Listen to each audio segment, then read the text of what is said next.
Hey everyone, Story Master here. Welcome back.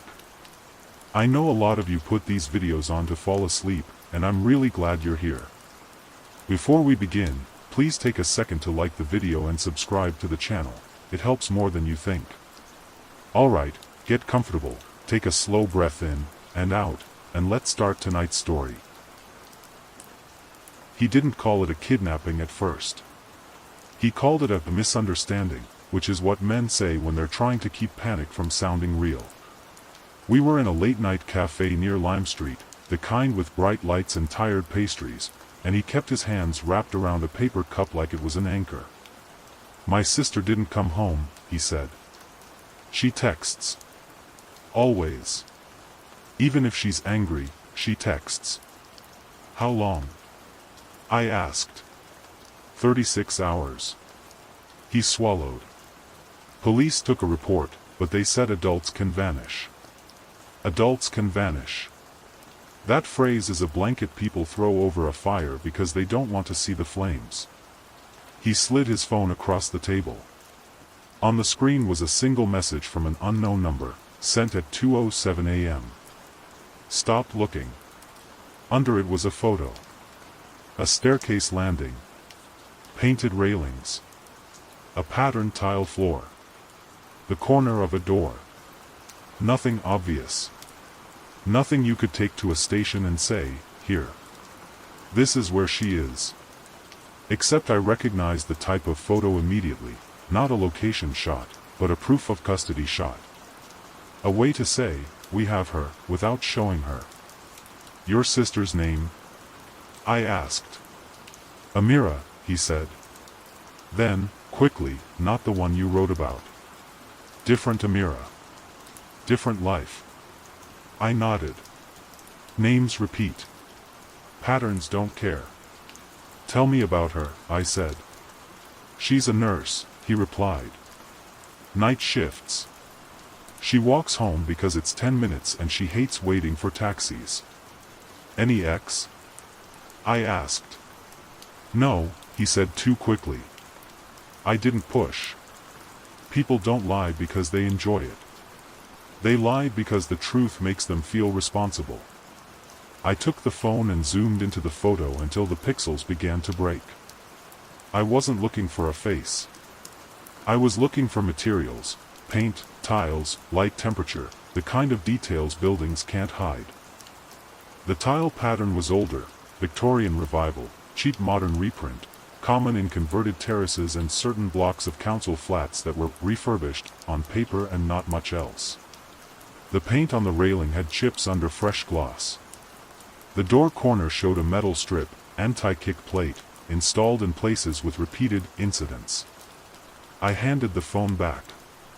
"This isn't a new build," I said. "This is a building that's been hit before." He stared at me, eyes wide. "So it's real." "It's real enough," I replied. "Now, what did she do in the last week that she doesn't usually do?" He looked down at his cup. His shoulders rose like he was bracing. "She said she was meeting someone," he admitted. "A woman. From an online support group. Said she'd been helping people who were in trouble." "In trouble how?" I asked. "She didn't say," he replied. "She told me not to judge." Support group. Trouble. Midnight meet. That's not a kidnapping in a van. That's a lure. "Show me her socials," I said. He did. Most of it was normal, nurse memes, photos of tea, a life that looked small and safe from a distance. But in her DMs there was a thread with a profile called Harbor Help. The picture was a lighthouse. The bio was soft: "If you need help leaving, message me." The messages were short, practical, and careful, exactly how predators write when they want to feel like rescuers. "Harbor Help, can you meet tonight? I can't talk long on this app." "Amira, where?" "Harbor Help, near the docks." "I'll send exact spot." "Come alone. Don't tell anyone. It could put her at risk." That last line was the hook, make the victim believe secrecy equals safety. Did she go? I asked.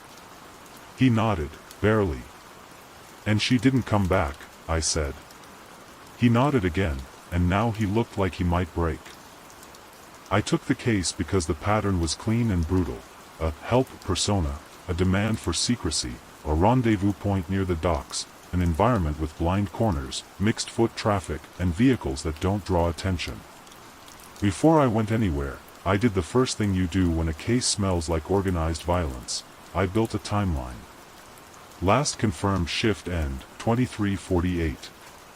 DM thread, 012 to 033. Unknown message to brother, 2:07. No further activity. 2 hours. That's enough time to move someone across the city, to a storage unit, to a flat, to anywhere with a lock and a plan. I asked him for her phone's last known location. He didn't have it. But he did have something better. Her travel card app showed the last tap-in. Not the last bus. Not the last train. A ferry terminal gate. I stared at the screen. Liverpool's ferry isn't an obvious kidnapping route. That's why it works. People think of roads and alleyways. They forget about water, about boarding areas, about the way crowds make faces disappear.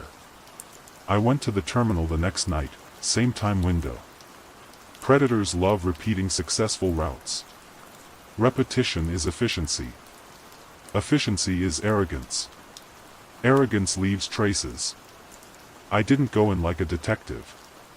I went in like someone waiting. Hoodie. Backpack. Phone in hand. I blended into commuters and late drifters, the people who have nowhere to be but still don't want to go home. And I watched. At 0:41 a.m., a woman appeared near the ticket machines. She looked like a volunteer, reflective vest, lanyard, gentle posture. She approached a young woman standing alone and spoke quietly, smiling like she was offering directions. The young woman nodded. The volunteer pointed toward a side corridor, staff access, supposedly. The young woman hesitated. Then she followed. That's how it happens. Not with a scream. With a smile. I didn't follow immediately. Following immediately makes you obvious. I waited 10 seconds, then 30, then I moved. The side corridor led to a service area with doors that required fobs. The volunteer tapped hers and slipped inside. The door swung toward closing. I slid my foot in before it latched. Inside smelled like disinfectant and damp coats. A line of lockers. A mop bucket. A small CCTV monitor on a shelf showing 4 camera feeds, terminal entrance, ticket machines, boarding gate, and the corridor I'd just entered. Someone had built their own view of the world. The volunteer was at the far end, speaking to the young woman in a tone that sounded like comfort from a distance. I couldn't hear words, but I saw the volunteer's hand gesture, palm out, soothing, then a small pointing motion down a second hallway. A second hallway that dipped out of camera view. I stepped forward, letting my shoes make sound.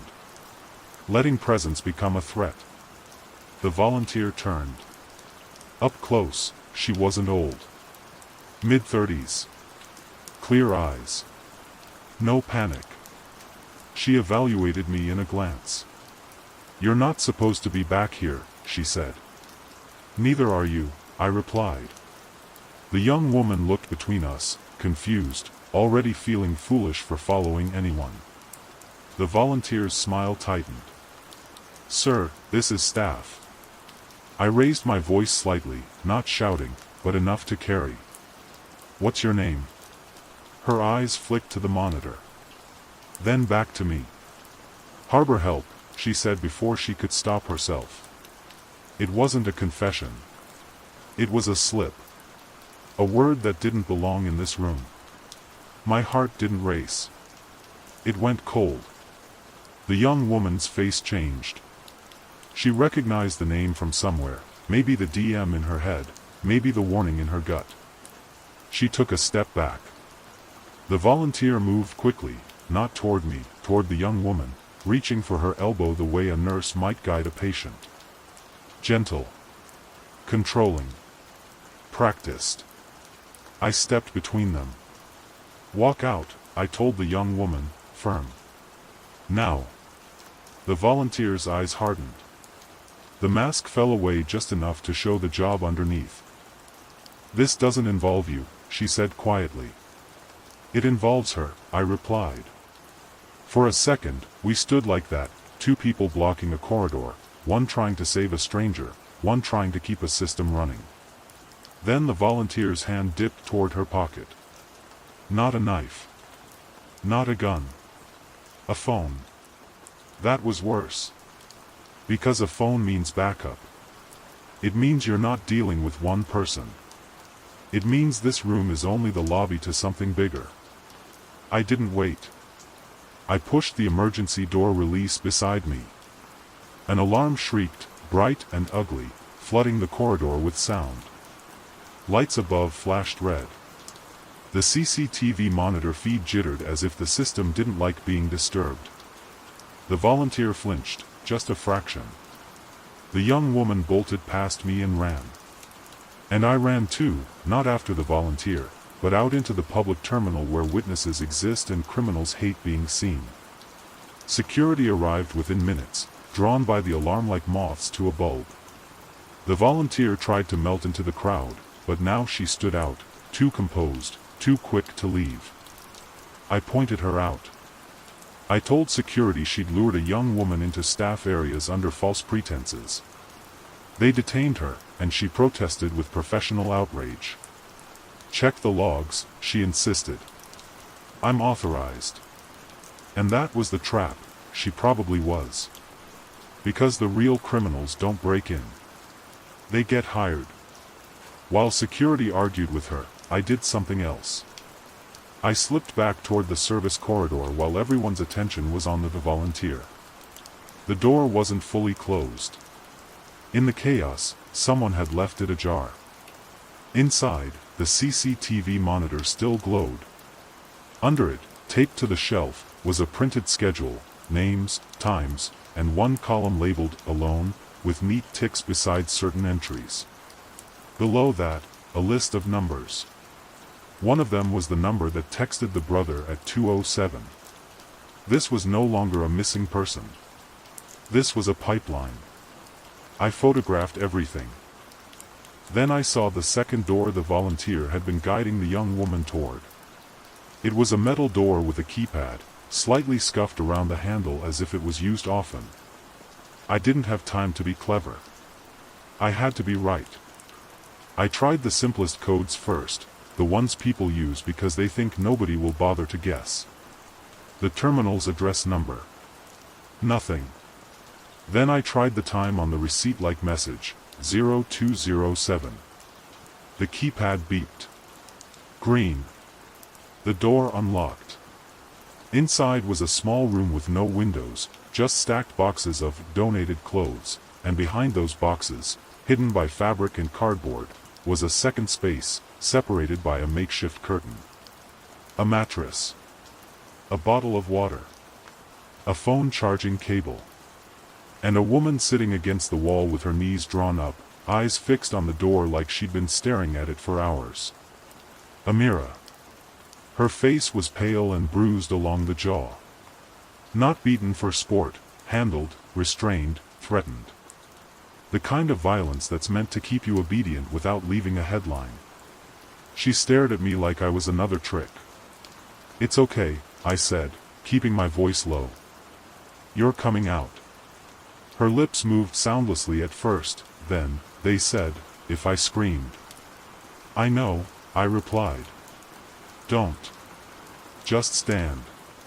Slowly. I didn't touch her until she reached for my sleeve, fingers trembling like she couldn't trust her legs. When I led her out, the terminal was loud with response. Sirens now, real security, police pushing through the crowd. The volunteer was still being held near the entrance, still protesting, still calm. And when Amira saw her, something cracked in her expression. not fear, but recognition. "That's her," Amira whispered. "That's the one who messaged me." The police moved quickly then, because now it had a face, a witness, a living victim. The volunteer's composure finally slipped. She didn't scream. She didn't plead. She looked at me once, eyes flat, and said something I'll never forget because it was so normal it made my skin crawl. "You shouldn't have opened that door." Later, after statements and blankets and the slow return of color to Amira's hands, the officers told me what they found when they pulled the volunteer's phone and searched the staff system. She wasn't acting alone. She was part of a small group that used a help persona to lure vulnerable women, runaways, exhausted night shift workers, anyone trained to obey an authoritative tone, into controlled spaces near transit hubs. They didn't always kill. But sometimes they did. Because one report on my desk a week later listed 2 missing women from earlier months, their last known contact the same, Harbor Help. And another file, an unsolved homicide, someone found near the water, labeled initially as unknown female, now had a name. Not a cult. Not supernatural. Just the oldest mystery in a modern suit, who gets believed, who gets watched, and how easily help can become a door that locks behind you. That night, when I got home, my phone stayed silent. No courtesy calls. No threats. Because the network didn't want attention anymore. But I still couldn't sleep for a while, thinking about how close the whole thing had come to looking like nothing. A woman follows a helpful volunteer. A door opens. A room exists where it shouldn't. And if nobody pulls the right handle at the right moment, the city simply keeps moving. As if she never happened. Night murders rarely arrive with drama. They arrive with admin. A form. A reference number. A polite voicemail asking if you can confirm a few details. And then, once you confirm, you realize you've just placed yourself inside someone else's plan. This case began with a request that sounded harmless enough to ignore. It was a hospital switchboard operator who called my office late, voice low like she was afraid of the building hearing her. "I'm not supposed to do this," she said. "But you're the kind of person who asks questions without waiting for permission." "What happened?" I asked. A pause. "Then, one of our nurses is dead." People say dead differently when they've seen it. Not theatrical. Not shocked. Just tired, like the word has weight. "Accident?" I asked. "They're calling it that," she replied. But she wasn't alone. And her access badge was used after. That line snapped me awake. Badges don't grieve. Badges don't panic. Badges just open doors when someone tells them to. "Name?" I asked. "Claire Rudd," she said. "Night shift. Surgical ward. Found in a locked medication room." "Police involved?" I asked. "Yes," she said.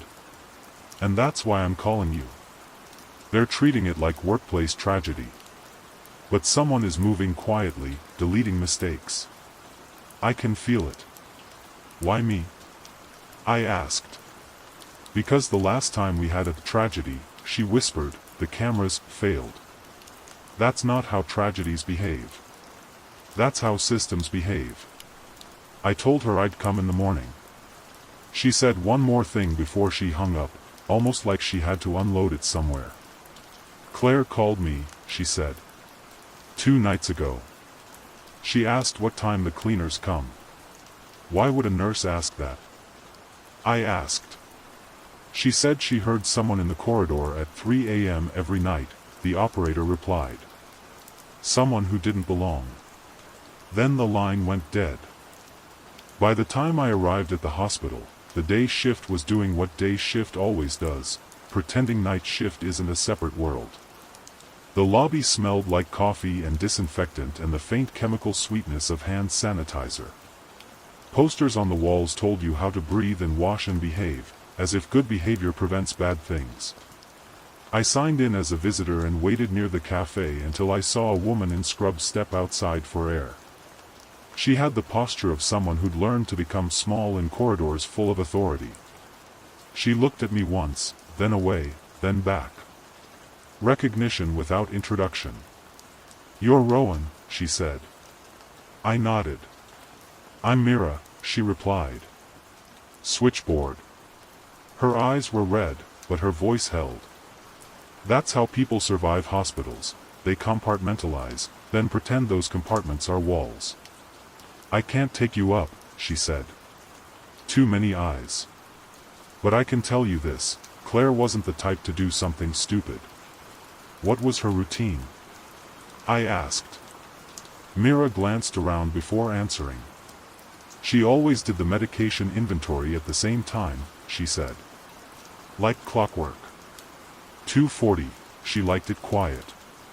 "And the badge?" I asked. Mira nodded. "Her badge opened the medication room at 2:41, the time she went in," she said. "Then again at 3:16. After she was dead," I said. Mira didn't correct me. She didn't need to. "Who has access?" I asked.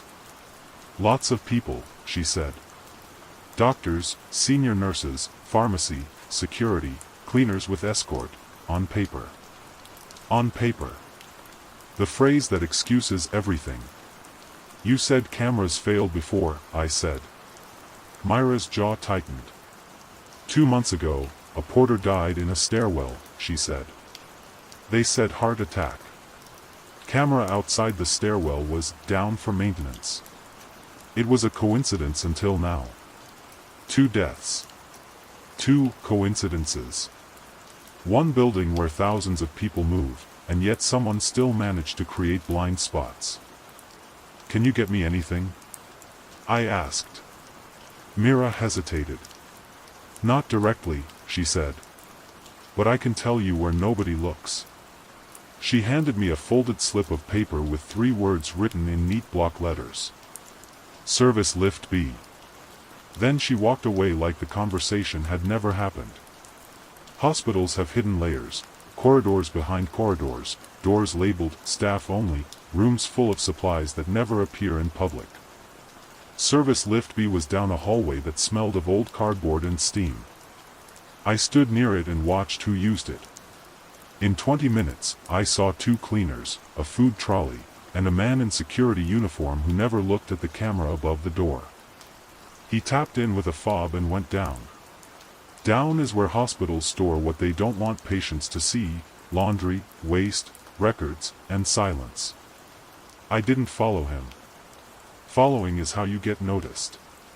Instead, I walked to the public information desk and asked, politely, for the head of facilities. I've learned that if you say the right words with the right calm, people will give you more than they should just to make you leave. A young administrator told me facilities was busy and asked what it was regarding. "Safety incident," I said, and let my tone carry the assumption of importance. She softened. "Do you have an appointment?" she asked.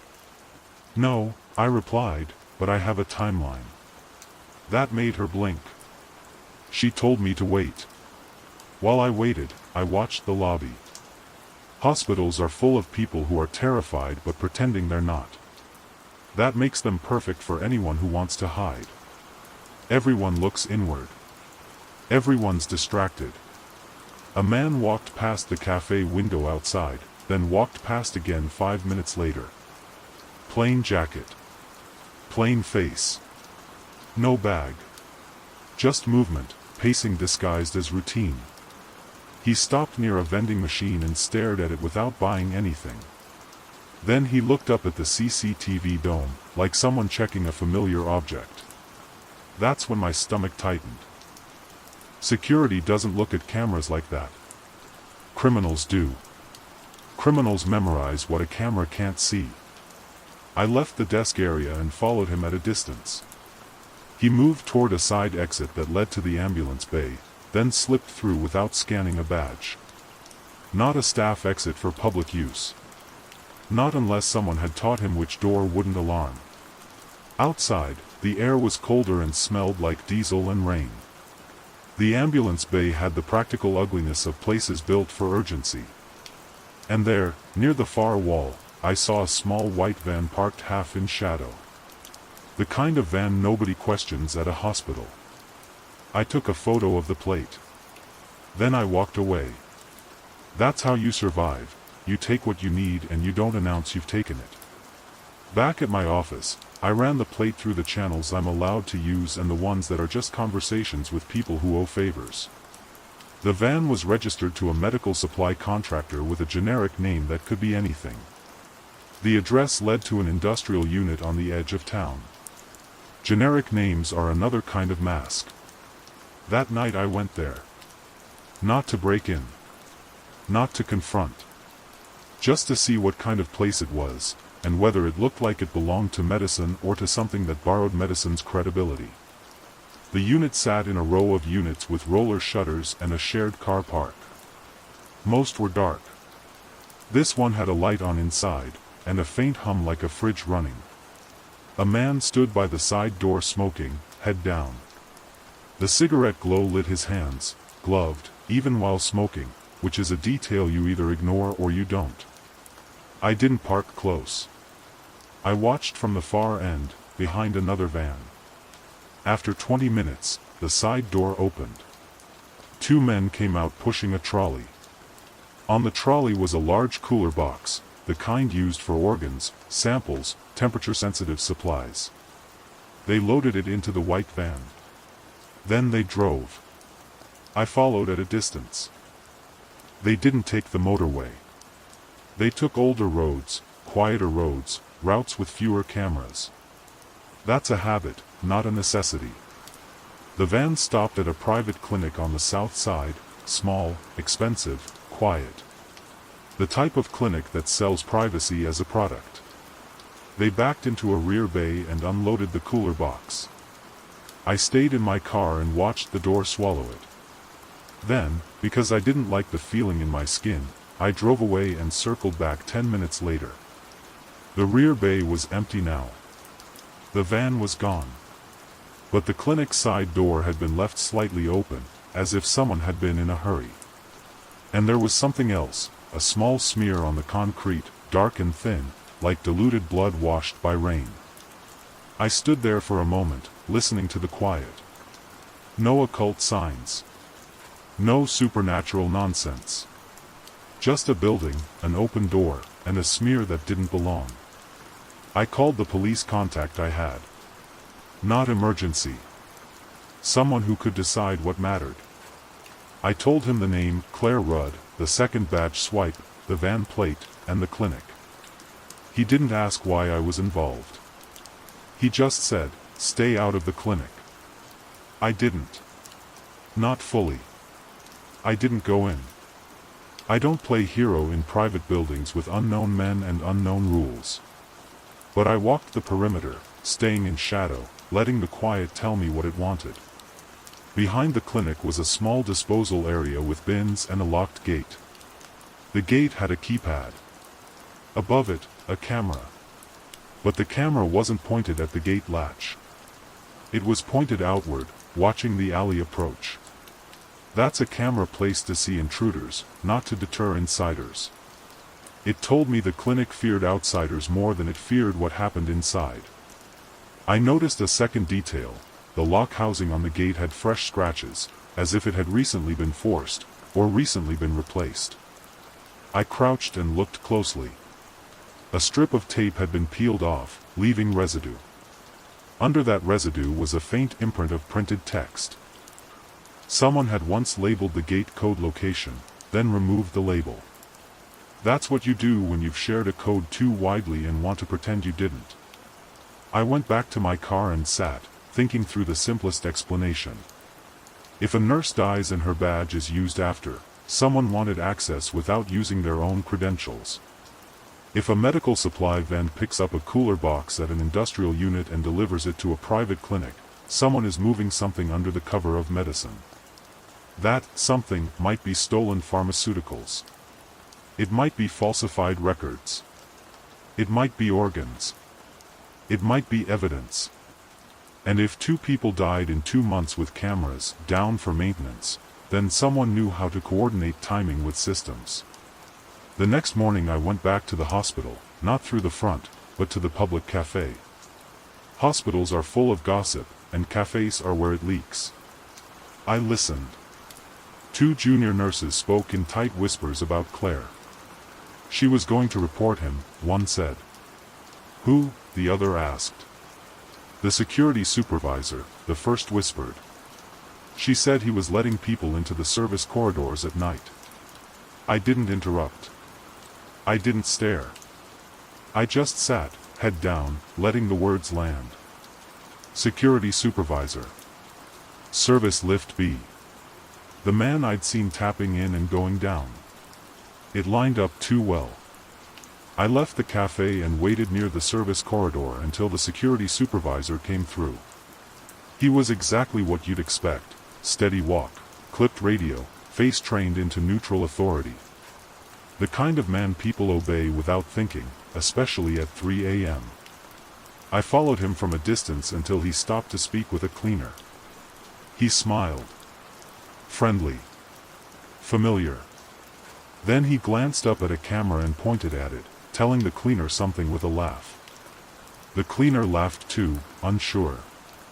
A man who jokes about cameras is a man who wants people to think cameras are harmless. I didn't confront him. Not yet. Instead, I pulled the thread that never lies: records. Claire's badge swiped at 3:16. If the supervisor had used her badge, his own access log might be clean. But something else would have happened at the same time: the service lift movement, door sensors, alarm bypasses. I couldn't access those systems myself. But I could force a question. I contacted the hospital's facilities office again, this time with a name: Claire Rudd, medication room, post-mortem badge use, and possible access compromise. I used those terms in a formal email and copied a solicitor.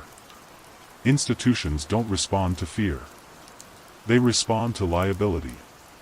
Within 2 hours, facilities called me and asked what exactly I was alleging. Not alleging, I said. Documenting. That same afternoon, the police contact called back. His voice was different now, less dismissive, more careful. The clinic, he said, we found something. What? I asked. He paused. A freezer unit in a back room. Medical grade. Inside, personal property. Not medical. My throat tightened. Whose? Claire's ID, he said. And a hospital keyring. Along with 2 other IDs from missing persons cases. It wasn't one murder. It was a collection. A system. The police raided the industrial unit that night. They found boxes of stolen pharmaceuticals, counterfeit packaging, and a ledger of deliveries disguised as medical waste pickups. They found the white van. And they found the security supervisor's fingerprint on the cooler box lid. The case, in the end, wasn't a cult. It wasn't a cult. It wasn't a supernatural monster in a corridor.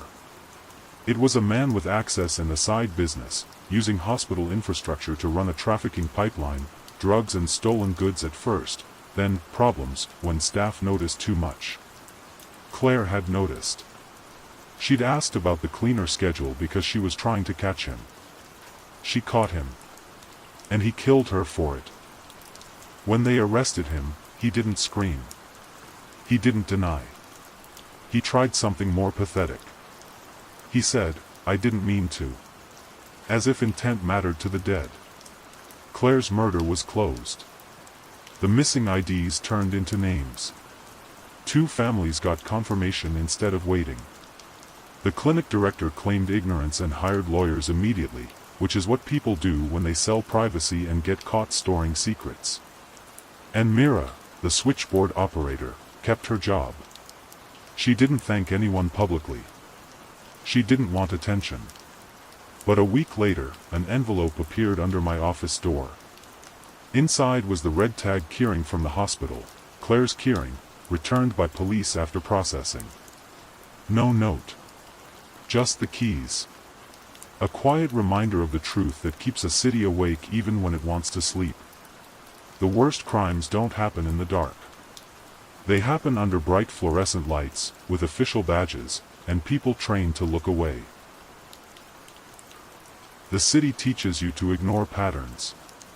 A van parked too long. A light on in a building that should be asleep. A voice on the phone that sounds official enough to make you answer before you think. This story started with a pattern nobody wanted to name, because naming it would mean admitting it had been happening for a while. The missing hour. The first client didn't come to my office. He waited across the street, under the awning of a closed bakery, and watched my door like it might bite him. When I noticed and walked over, he flinched, then forced himself to stay still. "You're Rowan Hale?" he asked. "Yes." He didn't offer a hand. His fingers were stained with something that looked like engine oil. "I drive nights," he said. "Private hire. Airport runs, drunk runs, people who don't want a receipt. I saw something and I can't unsee it." "What did you see?" I asked. He glanced up and down the street. "Not here." We walked 2 blocks before he spoke again. He kept distance between us, like fear was contagious. "There's a time," he said. "An hour. It keeps disappearing." "That's not a crime," I said. "It is when it keeps taking people with it," he replied. He told me about a specific pickup point, a lay-by near the ring road where the streetlights weren't broken but somehow didn't help. He said that between 2 o'clock and 3 a.m., on some nights, his ride requests would vanish. Not cancel. Vanish. The app would show, driver reassigned, then the job would disappear as if it never existed. At first he thought it was a glitch. Then he started seeing the same thing in real life, a few cars pulling into that lay-by, idling briefly, then leaving empty, drivers alone, faces blank like they'd just woken from a bad dream. "Why didn't you tell police?" I asked. He swallowed. "Because I did." They laughed. "They told me apps fail." He swallowed. "Because I did." They laughed. "They told me apps fail." He pulled his phone out and showed me his notes, dates, times, plate numbers he'd written down the way tired people write down things to prove they're not imagining them. 12 plates. 2 of them were crossed out in red. "Why those?" I asked. "Because those drivers stopped answering calls," he said. "One disappeared. One was found." "Found where?" I asked. His eyes flicked away. "By the water," he said quietly. That word, water, doesn't mean the same thing at night. At night, water is where evidence goes to learn silence. He gave me a name, Dario Mensa, 31, driver.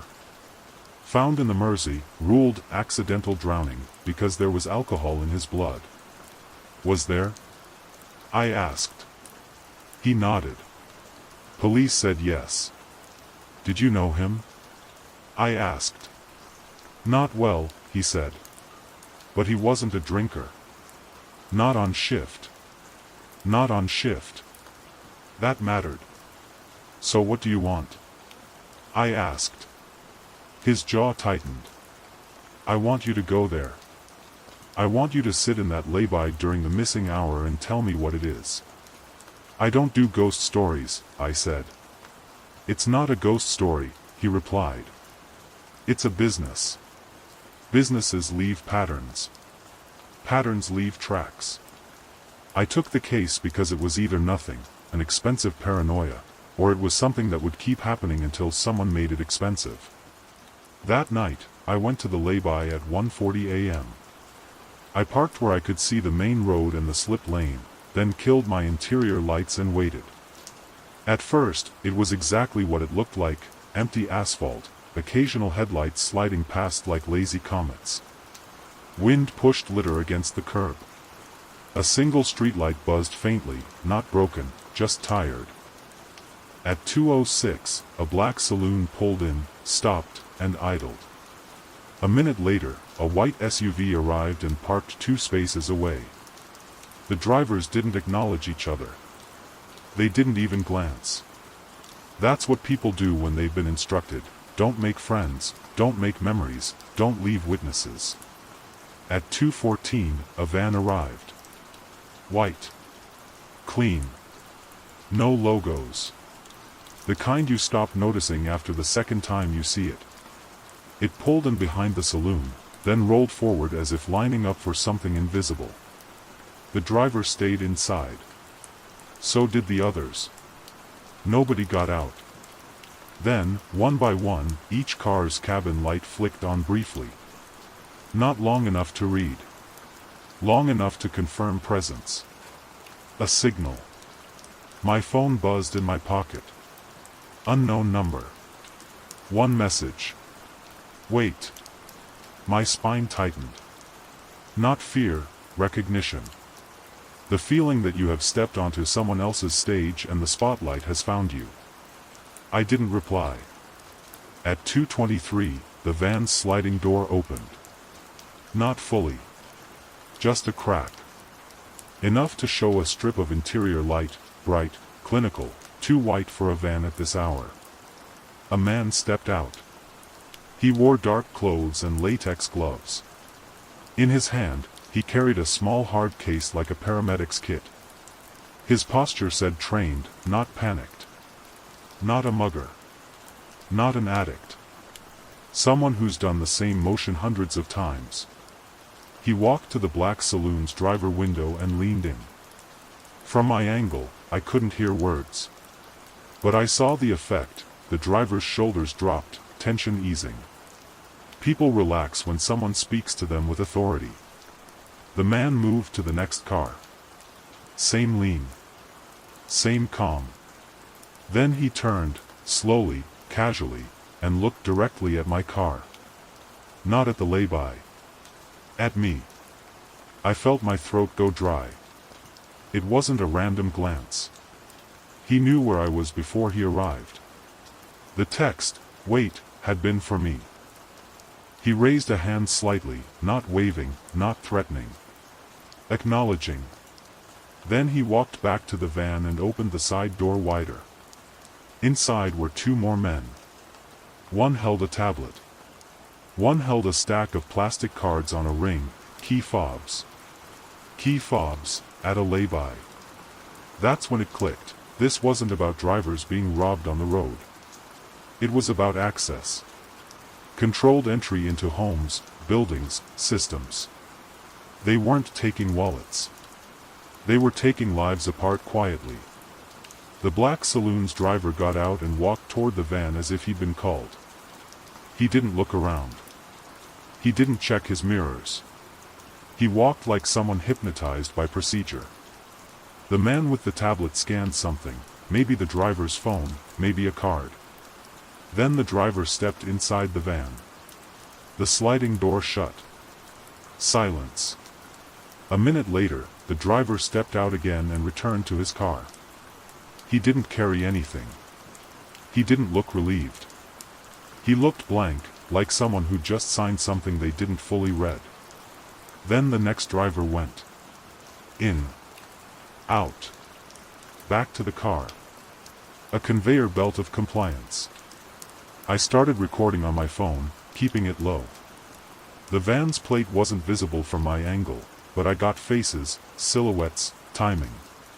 I got the routine. At 2:41, a 4th car arrived, an older hatchback. It pulled in too fast, stopped crooked, and the driver got out immediately. He was young, maybe early 20s. He looked around too much. Nervous. He walked toward the van, then stopped short, hesitated, and took a step backward. The man with the gloves approached him, palms out in a calming gesture. The young man shook his head. He turned to leave.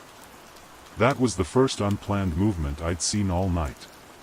And unplanned movement makes criminals show you what they really are. The gloved man grabbed the young man's elbow, not hard at first, just a guiding touch. The young man jerked away. The second man moved quickly, blocking the path back to the hatchback. The young man's shoulders rose. Fight or flight. The gloved man leaned in, spoke close to his ear, and the young man froze. Not from comfort. From fear. He lowered his head and walked toward the van. That was the moment I stopped being an observer. Because whatever they were doing inside that van, it wasn't voluntary anymore. If it ever had been. I called my police contact. Not emergency, someone who would understand why I was calling at 2:43 a.m. He answered on the third ring, voice rough. "Talk," he said. "I'm at the Ring Road lay-by," I whispered. "White van. Multiple cars. They're running some kind of operation, ID capture, coercion, fobs. One guy just got forced inside." A pause. Then, "Plate?" "Can't see," I said. "But I have video. They saw me." Another pause. "Leave," he said. "I can't," I replied, and it wasn't hero talk. It was logic. If I left now, the forced driver might not come back out. And then I'd be the man who drove away with proof on his phone while someone disappeared into the missing hour. I opened my car door and stepped out slowly, hands visible, posture casual. I walked toward the lay-by as if I was just stretching my legs. As if I had every right to be there. The gloved man watched me approach. He didn't rush. He didn't panic. He waited, confident in the kind of confidence that only comes from doing this for a long time without consequences. He met me halfway. "Lost?" he asked, tone polite. "No," I said. "Just watching." His eyes narrowed slightly. "Watching what?" "The part where you pretend people are choosing," I replied. He smiled, small. "Careful," he said. "That's a serious allegation." "I'm not alleging," I said. "I'm recording." For the first time, his politeness cracked. Not anger, annoyance. He glanced back toward the van. A signal passed between men without words. Then he looked at me again. "You want to be involved?" he asked. "I already am," I said. He took one step closer. Close enough that I could smell antiseptic on his gloves. "Then here's the problem," he said quietly. "You don't know what you're watching." "I know enough," I replied. He leaned in, voice softer. "This is debt collection," he said. "People who owe. People who sign things. People who thought easy money was free. We give them options. You're interfering. Debt collection. Options. The same words institutions use. The same tone. Courtesy. Then why the fobs?" I asked. His gaze flicked, just a fraction, to my phone. "Security," he said. "You should go." Behind him, the van door opened again. And the young man, who had been forced inside, stumbled out. He didn't walk back to his car. He looked around like he didn't recognize the lay-by. His hands were shaking. His mouth worked as if he was trying to form a sentence and couldn't find the right one. Then he vomited onto the asphalt. "That's not a contract dispute. That's coercion with chemicals. Fear with a medical kit." The gloved man turned his head toward him, irritated like a worker dealing with a messy customer. I didn't think. I moved. I stepped past the gloved man and grabbed the young man by the sleeve, pulling him toward my car. "Get in," I said. He resisted weakly at first, then complied when he saw my car door open. He moved like his legs belonged to someone else. The gloved man shouted something behind me, sharp now, mask gone. Footsteps started. I shoved the young man into the passenger seat and slammed the door, then ran around to the driver's side and got in. My hands shook once when I put the key in. Just once. Then muscle memory took over. I started the engine. A shape appeared in my rearview mirror, the white van pulling out, headlights flaring like a threat made of light. I drove. Not fast enough to crash. Fast enough to matter. The young man beside me was breathing too fast, eyes wide. "What did they do to you?" I asked. He shook his head violently. "I don't know," he rasped. They took my phone. They made me unlock it. They made me." He swallowed hard. "They said they'd kill my mother if I didn't cooperate. That's how the missing hour works, it convinces you that compliance is survival." "Who are they?" I asked. He looked at me like the question was impossible. "They know everything," he whispered. "They knew my address before I spoke." The van stayed behind us, not tailgating, not racing, just following at a distance like it had done this before and knew panic makes mistakes. I took the next exit and headed into a maze of residential streets where vans struggle to keep up without looking like they're chasing you. I didn't go home. I didn't go to the police station. Stations have predictable entrances, predictable cameras, predictable choke points. Instead, I drove to a supermarket car park that stayed open late and parked under a bright light near an entrance camera. Witnesses. Public. Visibility. The white van drove past the entrance and kept going. It didn't want a scene. That confirmed everything. This operation survived on invisibility, not on violence in public. I told the young man to keep his hands visible, to breathe slowly, to answer one question. "What did they have you do?" I asked again. He swallowed. "They opened an app," he said. "Not banking. Something else. Like, access control. It had a list of buildings. Codes. They made me confirm a door. A list of buildings. So that was it. They were using coerced insiders to open doors remotely, smart locks, intercom apps, building management systems. They didn't need crowbars. They needed terrified people with admin access. "Do you work security?" I asked. He nodded faintly. "Contractor," he whispered. "I do night installs. Access panels." There it was. A pipeline. Recruit people with technical access, get leverage on them, then use them to silently open doors for theft, abduction, or worse. "Where do they take people?" I asked. He stared at the dashboard. "Not here," he said. "They take them to a place with plastic curtains. Like a butcher's. Plastic curtains." That wasn't a lay-by. That was a warehouse. I called my police contact again and told him everything. Coerced access control, the young man's testimony, the medical kit, the van's route pattern, the likely warehouse angle. I sent him my video. "Bring him in," the officer said. "I will," I replied. But not alone. Police met us at a lit public place, fast food outlet near a main road. Safe enough. Witnessed enough. They took the young man gently, not as a suspect but as a witness who'd been used. He was shaking so hard he could barely sign his statement. My phone kept buzzing with missed calls from unknown numbers. A pressure campaign. Fear by notification. I ignored them. 2 days later, the officer called me back. They had found the warehouse. Industrial estate.